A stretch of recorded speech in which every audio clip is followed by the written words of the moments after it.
Well, let's get a check of some of the top business news stories we're following for you here on France 24. Our business editor, Kate Moody, say hi there, Kate. Hi, Tom. Russia's war in Ukraine is now in its second week, and we're starting to see that shipments of natural gas to Europe are in fact slowing down. Yeah, through one source in particular, that's the Yamal Pipeline that goes to Germany. Russia provides about 40% of the natural gas that's used by the European Union. About 15% of those overall supplies run through that Yamal route.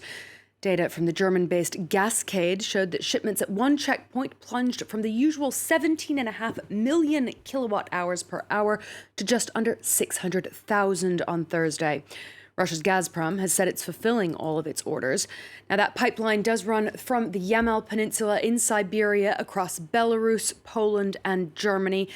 Some analysts say Moscow could be using it to highlight what they see as the need for the Nord Stream 2 pipeline.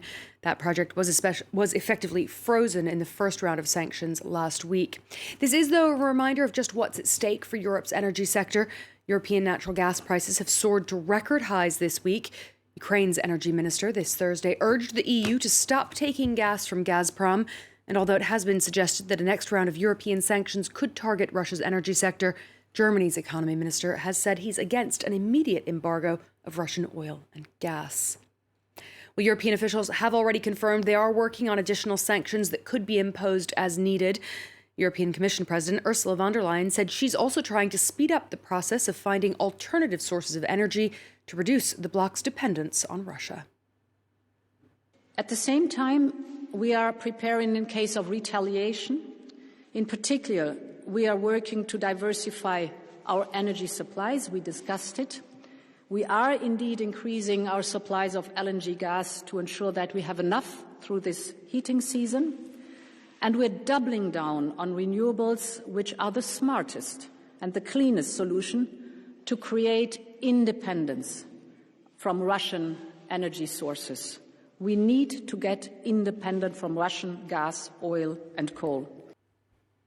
The stock exchange in Moscow was closed for a fourth consecutive day this Thursday. The ruble fell to new record lows against both the dollar and the euro after Fitch and Moody's both downgraded Russia's credit rating to junk status. They said the invasion of Ukraine and Western sanctions have hurt the government's ability to repay any debts and raised risks for economic stability.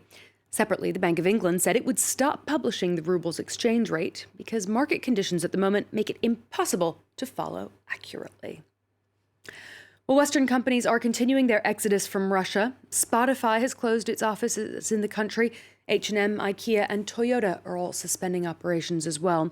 The technology sector in particular is increasingly vocal in its support of Ukraine, as Catherine Fiat explains. Silicon Valley is answering Ukraine's call to take a stand in the wake of intense lobbying by the country's deputy digital minister. We trying to raise awareness among the top platforms, of course, and companies that provide infrastructure like Akamai, like different companies that Azure, Microsoft, Amazon, Etsy. Now we are working on like esports companies, gaming companies. Business software giant Oracle is the latest to suspend its activities in Russia, while rival SAP said it would pause all sales in the country. On behalf of Oracle's 150,000 employees around the world, and in support of both the elected government of Ukraine and for the people of Ukraine, Oracle Corporation has already suspended all operations in the Russian Federation. Oracle's decision follows similar moves by Apple, Google, and Facebook, tech giants who have already curtailed their services in the country.